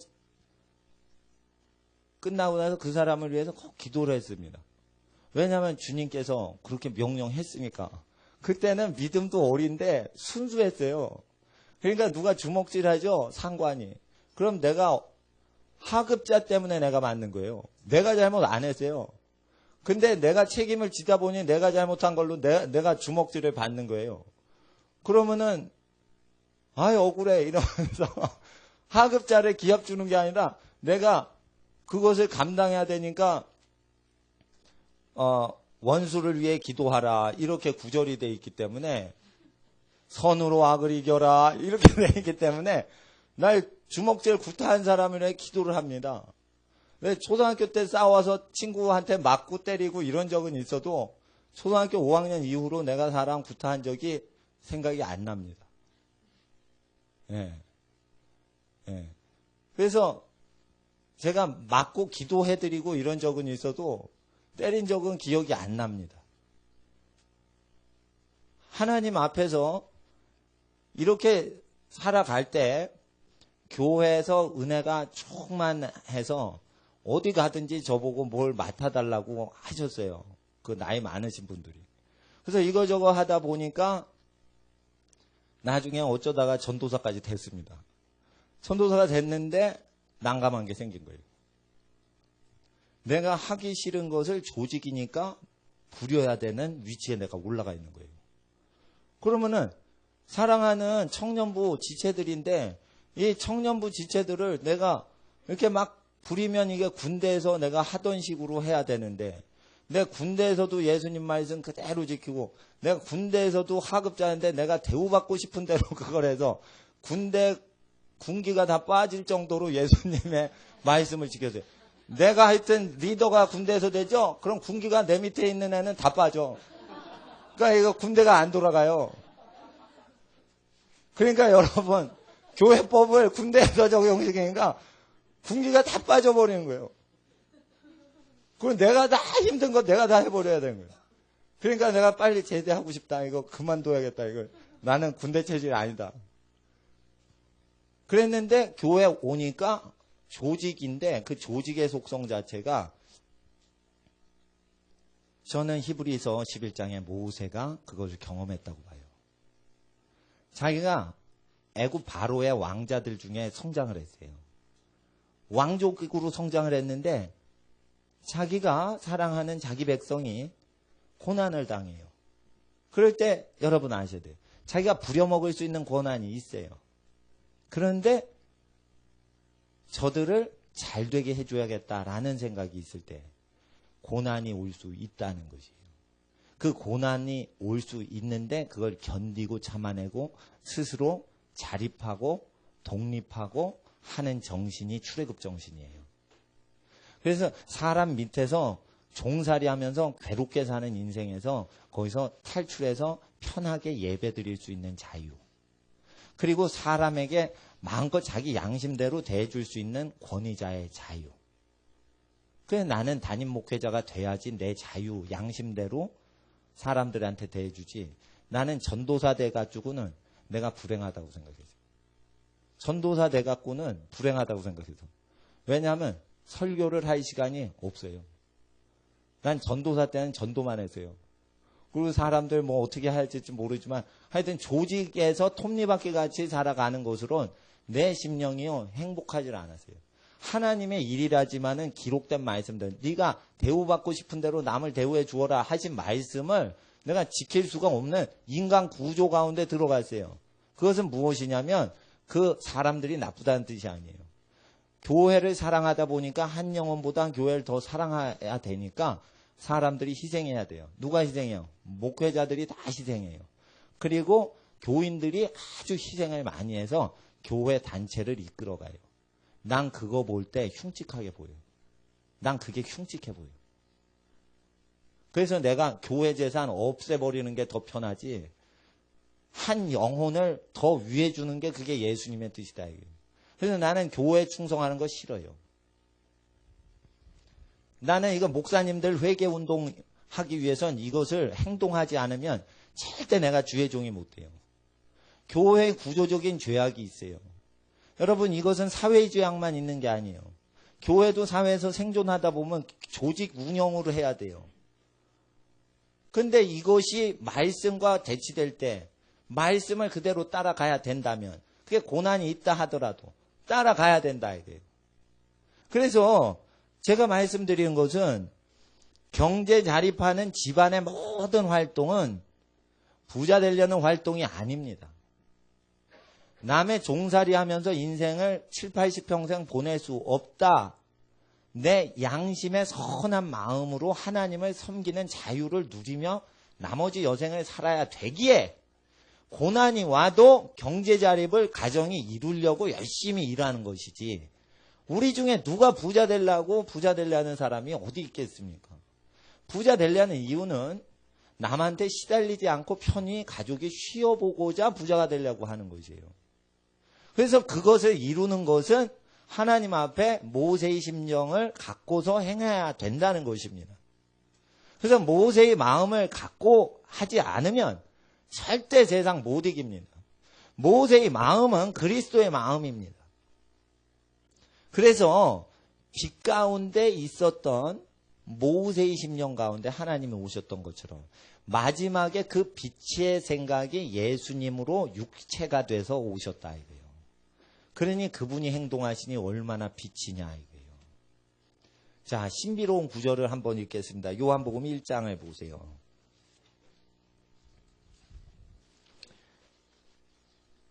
이 빛에 대해서 정확히 설명을 해드리고 나서 그리고 요한복음 1장을 읽으셔야지 하나님에 대한 이해가 돼요. 그래서 빛의 가시광선뿐 아니라 확인이 안 되는 빛들이 있어요. 그거는 빛이 없는 것 같지만 빛이 있어요. 암실에서 엑스레이 투과를 해도 그 빛에 충만한 거예요. 눈이 그걸 확인만 못한 거지 빛이 충만하게 사람 흉부를 뚫고 들어가서 엑스레이 사진이 나오는 것이에요. 빛이 있는 장소예요. 암실이죠. 암실이 아니에요. 엑스레이라는 빛이 있는데 너무 미세한 주파수라서 눈에 안 잡히는 거예요. 음파 중에 있어요. 무슨? 초음파. 귀에 소리가 안 들려. 근데 음파가 있어요. 이건 뭐예요? 인간의 귀로 캐치가 되지 않는 음이 있다는 거예요. 하나님은 나는 소리요. 하나님은 말씀이라 이러는데 이게 무슨 뜻이냐면 하나님은 소리라는 뜻이에요. 말하시는 소리. 하나님은 문자다 이런 글씨다 이런 뜻이 아니에요. 하나님은 말하시는 분이다 이런 뜻이에요. 하나님은 말씀이다 이러면 하나님은 성경인가 보다 이러시는데 그게 아니라 하나님은 사운드 소리로 말하시는 분이라는 단어로 돼 있어요. 그래서 하나님의 소리, 하나님의 음성 어떻게 들어요 여러분? 하나님이 기록하신 말씀을 그대로 행동하고 살아가면 하나님의 음성이 들립니다. 그리고 기록된 말씀은 그대로 안 따라가면 성령의 음성 안 들립니다. 성령의 음성과 이 말씀은 똑같은 겁니다. 그래서 기록된 말씀대로 살아가지 않으면 그거 거짓 선지자예요. 그러니까 너무나 많은 기독교인들이 요즘 세대에는 하나님이 나한테 뭐라고 그랬다? 하나님이 나한테 뭐라고 그랬다? 하나님이 이런 감동을 주셔서 하나님이 이렇게 얘기하셔. 나를 하나님이 이런 길로 인도하시고 계셔. 나는 그 길을 갈 거야. 엄마는 하나님을 알아? 이러면서 자기 길로 막 가는 거예요. 예? 그러면 잘 보자 이거예요. 엄마를 제끼고서 하나님의 길을 가려는 그 아이가 과연 예수의 말씀을 그대로 지키고 있는 청소년인가 보시라 이거예요. 예수의 말씀을 그대로 목숨 걸고 지키느라고 그 청소년이 아주 드물게 출현하는 그런 청소년이냐 이거예요. 그러지 않으면 방탕해서 엄마 말 듣기 싫어가지고 냅다 얼른 도망치는 아이란 말이에요. 그러니까 이 기록된 말씀과 하나님의 음성을 정확히 매치시켜 주지 않으면 지금 교계에 혼란이 왔어요. 기도해보면 다 하나님 뜻이라는 거예요. 그런데 하나님 뜻이 서로 달라. 어제 다르고 오늘 달라요. 또 똑같은 사람이 기도를 했어요. 월요일날 기도했어요. 동쪽으로 가라 이랬어요. 화요일날 또 기도했어요. 서쪽으로 가라. 느낌이 다른 거예요. 그래서 뭐냐?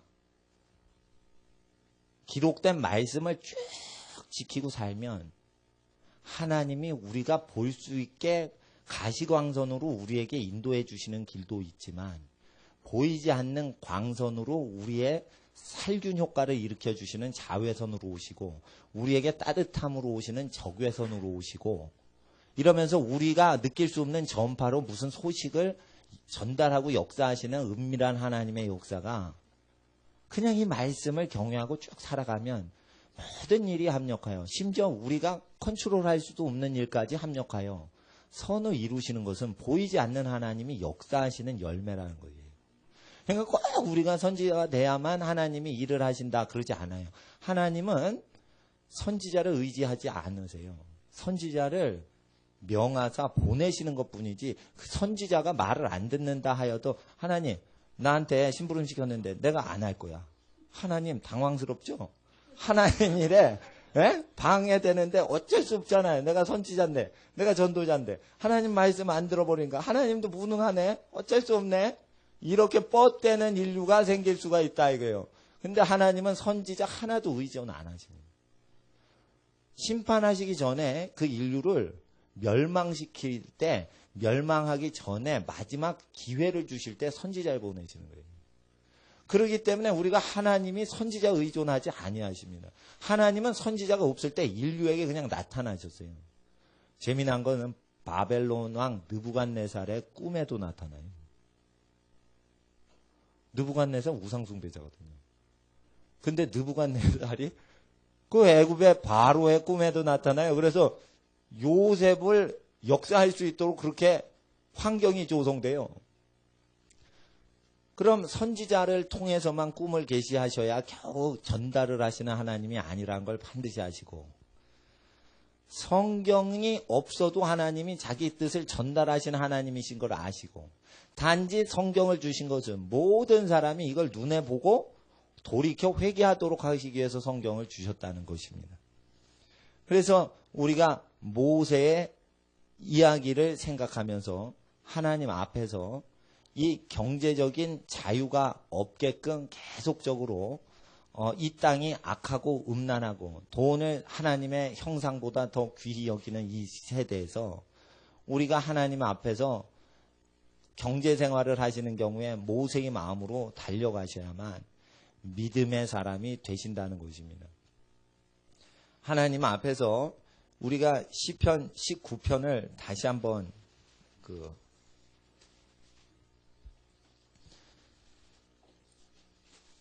5절, 4절까지 아까 읽으셨는데 5절 제가 읽어드리겠습니다. 해는 그 방에서 나오는 신랑과 같고 그 길을 달리기 기뻐하는 장사 같아서 하늘 이 끝에서 나와서 하늘 저 끝까지 운행하며 그 온기에서 피하여 숨은 자 없도다. 왜 해가 나올까요? 여호와의 율법을 강론하는 이 19장에 왜 해가 나올까요? 이것은 해는 비유야 라는 것 이상의 뜻이 있습니다. 햇빛에는 하나님의 뜻이 다 말씀으로 나오고 있는 것이에요. 햇빛 속에는 말씀이 있는 거예요. 그래서 사람을 치유하는 흙이 황토인데 그것은 황토가 치유를 못하고 사람에게 빛을 반사경으로 해서 시간차 반사경이에요. 빛이 올 때만 반사하는 흙이 아니라 빛이 꺼져도 2시간 전에 받았던 빛을 저장했다가 나중에 사람이 오면 그걸 방출을 하는데 꾸준히 방출을 해요. 한꺼번에 받아가지고 천천히 오래 방출을 한단 말이에요. 그래서 황토 효력이 아니에요. 황토가 흡수했던 빛이에요. 이와 같이 우리가 빛 되신 하나님의 말씀과 성령의 은혜를 받으시면 우린 다 황토예요. 우리도 알지 못하게 사람이 우리 황토에게 접근을 하면 우리 존재에서 은혜 받았던 것이 배어 있다가 천천히 방출되면서 사람 치유하는 것이에요. 그래서 여러분이 절망촌 가시면 거기에 희망이 빛이 비춰지는 것입니다. 그래서 여기 햇빛이 나오고 여호와의 율법이 나오는 것입니다. 7절을 읽어주세요. 시작.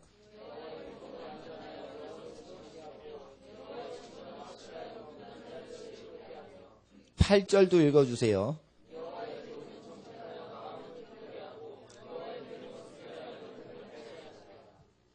여호와의 계명은 순결하여서요. 여호와의 계명을 받은 사람의 눈을 밝게 한다라는 것은 영적인 눈만 얘기하는 게 아니에요. 실제 눈이에요. 눈인데 뭐냐면 이것을 뭐가 발달하냐면 하나님이 역사하시는 걸 캐치를 할 수 있어요. 카메라에 그 고장난 렌즈는 보이긴 보이는데 초점을 정확히 잡으라는 것을 못 잡아요. 모터가 고장나서 그래요. 그 카메라에는 싸구려 카메라는 모터가 없어요. 근데 비싼 카메라에는 모터가 있어서 자동 포커스 장치가 있어서 이파리를 잡아라 이러면 잎을 딱 초점 맞추고요. 꽃을 잡아라 이러면 꽃에다 포커스를 맞춰요. 그래서 이파리에 초점 맞추면 이파리가 중심되게 나오고 꽃이면 꽃, 꽃술이면 꽃술, 꽃잎이면 꽃잎 이렇게 해가지고 다르게 나온단 말이에요. 이와 같이 하나님이 꽃잎을 봐라 이러면 우리의 눈이 꽃잎을 딱 보는 거예요. 잎사귀를 봐라 이러면 우리 눈이 잎사귀를 딱 보는 거예요. 하나님의 말씀이 자녀를 봐라 이러면 자녀의 생활을 갑자기 보기 시작하는 거예요. 예. 부모님을 공경해라 이러면 갑자기 우리 눈이 부모님의 필요하신 것이 딱 보이는 것이에요. 이런 현상이 일어나야 눈이 밝아지는 거예요. 그러니까 육의 눈이 밝은 거는 시력 좋은 거지만 시력은 날마다 쇠퇴하는 것이에요. 어린애 때 시력 좋지만은 노인 되시면 시력이 쇠하는 것은 죄 지어서 그런 게 아니라 몸이 시간이 따라가서 나이가 드시면서 기능이 저하되셔서 그런 거예요. 그러나 우리의 겉사람은 날로 후패하나 우리의 속사람은 날로 새롭도다 하는 그 속사람의 눈의 기능은 보아야 될 걸 반드시 보고 하나님 앞에 눈이 밝게 된다는 뜻이에요, 이게. 근데 이파리 초점 잡아라 이랬더니 꽃잎에 초점 잡고, 꽃잎을 초점 찍어라 이랬더니 이파리 찍고, 이러면 이거 안 맞은 사진이네? 이러고 버린다 이거예요. 그러니까 하나님 앞에서 우리는 렌즈와 같은 존재인데, 망원 렌즈야 네 역할을 해라 이러면 한 곳만 집중해서 보잖아요. 망원경 같이. 관광 렌즈야 네 역할을 해라 이러면 넓게 보잖아요. 예? 풍경사진 찍을 때. 이와 같이 부부도 넓게 보는 부부가 있고 자기 배우자와 다르게 집중적으로 자세히 보는 눈을 가진 배우자가 있어요. 그래서 둘 다 같이 있어야 되는데, 남자가 넓게 보는 관광 렌즈가 있으면 여자는 더 섬세하게 자세히 보는 능력이 있어요. 만약 예를 들어 보자면 두 가지가 다 있어야지 정확하게 작동이 되는 겁니다. 그래서 하나님 앞에서 다른 존재들이 나에게 보이는 시각보다 더 못 보는 시각 영역을 보아주니까 하나님 앞에서 이 연합을 하면 하나님의 큰 뜻이 이루어지는데요. 하나님의 계명은 이와 같이 영의 눈, 정확히 봐야 될 것을 보고 깨달을 것을 깨닫게 하는 현상을 일으키기 때문에 여호와의 계명을 계속 묵상해야 되는데, 제가 말씀드려요. 여호와의 계명 중에 예수 피로 죄 짓더라도 완전한 의인이다라는 계명은 없습니다. 여호와의 계명에 회개하라 천국에 가깝니라 이렇게 말씀하시지, 회개하고 죄 지어라 그리고 또 회개해라 또 죄 지어라 이렇게 반복되는 것은 없습니다. 그래서 여호와의 계명을 계속 집중해서 우리가 듣고 읽고 그리고 마음으로 경외하면 우리의 눈이 밝아져서 세상이 가르쳐주지 않는 것을 알게 됩니다. 그리고 하나님의 뜻은 율법을 이루시는 거라 누구에게 경제적으로 의존하지 않고 스스로 자립하고 남을 경제적으로 이끌어 줄 수 있는 기반을 인도하시기 위해서 경제활동을 일으켜 주시기 때문에 경제 자립에 대한 마인드는 이 시대에 성령이 주시는 생각입니다. 하나님 앞에서 이 생각을 우리가 갖는 것은 예수의 말씀 그대로 이루기 위해서입니다. 14절 보세요. 14절 시작.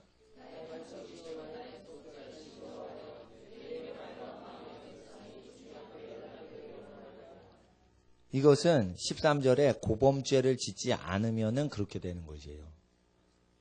고의범죄죄를 고범죄라고 그래요. 고범죄 지으면은 입술에 기도가 연락되지 않습니다. 왜 고범죄라는 뜻이 나올까요? 죄가 뭔지 하나님은 해를 통해서 대낮같이 밝은 계시로 인류에게 가르쳐 주시는데, 하나님이 가르쳐 주신 계명을 다 알고 있기 때문에 죄를 고범죄라고 하는 거예요. 죄를 고범죄라고 하는 것이에요. 그래서 자기가 더러운 걸 알면서 묻히면 그건 심판이 와요. 그러나 더러운 건 몰라요. 왜냐하면 미생물이 붙어 있어요. 그것은 햇빛을 쬐면 그냥 없어지는 거예요. 그건 예수님이 도와주시는 거예요. 그러나 자기가 더러운 줄 알면서 묻히면 연락되지 않는 것입니다. 그래서 하나님의 말씀이 이 고범죄와 알지 못하고 짓는 죄 이런 거를 다 없애주는 것입니다. 레위기에 제사를 드릴 때 부지간에 지은 죄를 위하여 양을 잡을 것이요 이렇게 돼 있죠. 그럼 예수님이 십자가에 달려 죽으신 것은 고범죄를 위해서 죽으신 게 아니라 알지 못하는 죄를 없애는 기능까지 갖고 계셔가지고 없애는 것이기 때문에 우리가 고범죄 짓는 걸 회개하면 하나님 앞에 우리가 알지 못하고 부족한 것까지 다 씻겨주신다 이런 것입니다. 그래서 예수의 말씀은 고범죄 짓는 것에 대해서 허용하지도 않으십니다.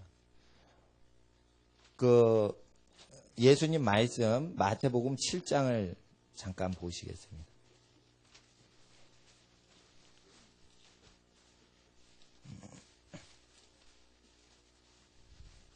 12절 11절과 12절을 읽어주세요. 11절과 12절 시작.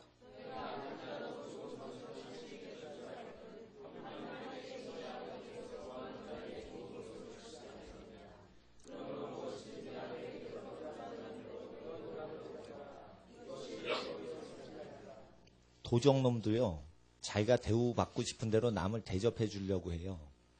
도적놈의 패밀리끼리 있는. 악한 자도 자식에게 좋은 걸 줄 알거든. 도적을 하는 사람이 자기 자식들한테 좋은 걸 먹이려고 도적질을 하는 분들이 있어요. 이럴 때 그런 분들에게도 하나님의 뜻이 들어간다는 뜻이에요. 그러므로 도적놈도 이것을 지키고 이 뜻대로 살아가려고 하므로, 그러므로 무엇이든지 남에게 대접을 받고자 하는 대로 너희도 남을 대접하라. 이것이 율법이요 선지자니라. 그래서 이게 일반 계시로 나와 있는 거예요. 하나님 없다 하는 무신론자한테도 지금 하나님이 나타나시는 현상인데, 이걸 어기면은 구원을 못 받는다는 것이에요. 그래서 이것이 구원법이라는 것이에요. 12절에. 무엇이든지 전도사야 남에게 대접을 받고자 하는 대로 전도사인 너도 남을 대접하라. 이것이 율법이요 선지자. 이 말씀이 나 전도사 할 때 이게 막 돌아다니니까 성년을 부려먹질 못하겠어. 근데 교회에서는 일이 막 산더미 같이 있어요. 그걸 하려면 조직에 사람을 잘 부려야 돼요. 이럴 때 나는 내 마음에 그럼 안 된다 생각이 든 거예요. 그럼 어떻게 됩니까? 교회 사역을 못하죠. 못하면 어떻게 해요? 그만큼 손해가 나죠. 그래서 그만큼 하늘나라 가면 상급이 있는 거예요. 많은 사람이 교회 사역을 잘하면은 상급이 있다 이럽니다. 말씀을 어기는 경우에는 그 교회 사역을 그대로 하지 않아야지, 말씀을 지킨다면 교회 사역을 덜 해야지 상급이 있는 겁니다. 그럼 알아주지 않지만은 하늘나라 가면 알아주는 거예요. 그러니까 어느 정도로 신앙생활을 해야 되냐면 이 말씀을 교회가 어려워지더라도 이걸 지키셔야 된다 이거예요. 예. 그래서 많은 사람들이 의로 돌아오기 위해서는 이 말씀을, 복음서를 전파하는 걸 쉬지 않아야 됩니다. 우리가 알지 못하는 사이에 이것을 저지릅니다. 그래서 교회도 이걸 저지르기 때문에 우리 세대에 악한 도적질하는 사람도 자식한테 좋은 거 주려고 하는데 하늘에 계신 아버지께서 좋은 거 주신다. 그러므로 기도 응답 받으려면 누구에게든지 대접받고 싶은 대로 누구에게든지 대접을 해줘라 이거예요. 무엇이든지. 이건 기도 응답에 대한 얘기입니다. 그래서 이것을 이루어야 하나님의 자녀가 되고요. 13절에 좁은 길로 들어가라. 멸망으로 인도하는 길은 크고 그 길이 넓어 그리로 들어가는 자 많고 생명으로 인도하는 문은 좁고 길이 협착하여 찾는 이가 적음이니라. 그래서 이 말씀 자체가 생명으로 인도하는 길이라는 것이에요. 여기에는 절대 어떤 사람도 하나님 앞에서 죄를 허용받지 않는다라는 것이에요. 하나님이 너는 죄를 지어도 된다 허용하신 적이 없다는 거예요. 죄는 뭐예요? 자기가 대접받고 싶은 대로 남을 대접해 주지 않는 거예요. 그래서 심판은 어떻게 이루어져요? 자기 입술로 말한 대로 자기 심판이 이루어져요. 자기가 남을 대접해 준 대로, 그리고 자기가 대접받은 대로 자기 판단 기준으로 그 사람이 심판을 받게 되는 것입니다. 그래서 이 기준으로 회개를 하는 것이에요. 그래서 회개하는 기준 첫 번째, 하나님을 가장 사랑했습니까? 라는 기준에 안 맞으면 우상을 다 버리고 하나님만 제일 사랑하는 것이에요. 그 두 번째 회개 기준이 이것인데, 이것이 있어야 완성이 됩니다. 자기 몸처럼 다른 사람을 사랑해 주는 것입니다. 우리가 마지막으로 골로새서 1장 보고 우리가 말씀을 마무리하고자 합니다. 오늘 주제는 빛 되신 하나님이십니다. 하나님 빛으로 오시는데 이것은 영의 빛으로 거의 인식을 해요. 그래서 영의 빛만이 아니라 실제 빛 가운데 생활하다 보면 하나님이 가르쳐 주시는 어떤 메시지가 있다는 것입니다. 골로새서 1장 15절 16절 15절 16절 읽어주세요. 시작. 그는 보이지 아니하시는 하나님의 형상이요 모든 창조물보다 먼저 나신 자니 만물이 그에게 창조되되 하늘과 땅에서 보이는 것들과 보이는 자는 것들과 혹은 보좌들이나 주관들이나 정사들이나 권세들이나 만물이 다 그로 말미암고 그를 위하여 창조되었고 17절 또한 그가 만물보다 먼저 계시고 만물이 그 안에 함께 섰느니라. 아멘. 기도하겠습니다. 거룩하신 아버지 하나님, 우리가 만물보다 먼저 계신 하나님을 믿습니다. 만물을 만드실 때 하나님께서 빛을 먼저 만드신 것은 하나님을 표현하시고자 빛을 만드셨으므로 모든 생명체가 빛을 통하여 의지하고 빛을 통하여 생존할 수 있도록 만드신 아버지요. 빛이 사라지면 이 모든 식물과 동물과 사람이 다 죽어버리는 일을 일으키시고 모든 만물이 빛을 의지해서 살도록 하심은 모든 만물이 빛 대신 하나님을 의지하라는 계시로 자연을 만드셨으므로 우리가 하나님을 공경하고 하나님의 말씀대로 살아가며 살아있는 모든 생명체를 거룩하게 돌보는 직임을 온전히 충만케 충실하게 다 하나님 앞에 사명을 감당토록 주님 함께하여 주시옵소서. 아버지 하나님께서 세상의 죄를 예수의 등에 짊어매게 하시고 예수의 몸으로 세상의 죄를 감당케 하셨으므로 아버지 하나님 앞에 예수 믿는 자에겐 세상에 정죄함이 없도록 하셨사오니 우리가 예수의 말씀을 믿습니다. 예수의 말씀은 구약에도 나타나셨으며 구약 성경이 없은 시대에도 자연의 모든 일반 계시로 이 땅에 나타내셨으며 도적질하는 죄인의 도적의 마음에도 나타나시고 악한 사람의 마음에도 나타나시고 악한 사람도 하나님이 자녀 사랑할 때 좋은 것으로 주는 것으로 나타나신다 하셨사오니 아버지여 우리가 예수의 말씀 그대로 믿기를 원합니다. 예수는 세상의 빛으로 오시고 예수를 따르는 자는 어둠에 거하지 아니하리라 말씀하셨으므로 우리가 예수의 말씀을 의지합니다. 교회도 교회의 사역을 열심히 할 때 예수의 말씀 어기는 때에 어둠이 드나니 우리가 교회를 숭배하지 않고 예수의 말씀을 섬깁니다. 아버지 하나님 누구든지 예수의 말씀 따르지 않고 구원 얻을 자 없으므로 예수의 말씀을 따릅니다. 유명 전도자의 말을 듣는다고 다 구원 얻지 못하는 것을 우리가 알므로 예수의 말씀을 다시 한번 상기합니다. 예수의 말씀은 누구든지 그대로 믿으면 완전히 100% 누구나 모두 다 구원을 얻도록 인도하시는 진리이시므로 생명이십니다. 우리 주 예수의 말씀 그대로 기억하며 예수의 말씀 전파하고 예수의 말씀 그대로 응답받기 위하여 누구든지 다른 사람에게 대우받고자 하는 대로 대우해주는 인생의 삶으로 우리 인도해 주시고 그리하여 누구든지 구하는 것 얻게 하시고 찾는 것 찾게 하시고 닫히고 문이 걸려 있어도 두드리면 열리는 역사 일어나게 하옵소서. 하나님 앞에 하나님의 나라 임하시길 하나님의 뜻이 성취되어지길 간절히 구할 때 주여 주의 이름을 부르는 자 하나님의 말씀을 그대로 믿는 자에게 응답하시는 하나님 우리의 삶에 하나님 응답하여 주시옵소서. 예수의 다스림이 이루어지게 하여 주시옵소서. 이 시간 예수님의 이름으로 구합니다. 아멘. 우리 이 시간 기도하겠습니다. 하나님 우리가 빛 대신 하나님 알고 우리가 느끼는 가시광선과 같이 하나님 우리에게 알도록 나타나시되 우리가 알지 못하는 모든 영역에도 빛 대신 하나님 나타나 주셔서 세균을 없애주시고 하나님 앞에 따스한 온기를 전달해 주시며 전파와 같이 보이지 않는 빛으로 우리에게 메시지를 가르쳐 주시는 하나님의 역사하심을 다 이루어 주시옵소서. 우리가 하나님을 허락하신 영역에서만 일하지 아니하시고 우리가 알지 못하는 영역에도 하나님 우리에게 들어오셔서 우리를 다스려 주시옵소서. 우리의 모든 하나님 자녀들의 집안들을 축복하시고 우리가 미처 기도하지 못하는 모든 영역에도 하나님의 뜻이 이루어지게 하옵소서. 이와 같이 보이는 영역과 보이지 않는 영역 가운데 빛으로 임하여 주시옵소서. 이 시간 주여 부르짖고 함께 기도하겠습니다. 주여 주여 주여 거룩하신 하나님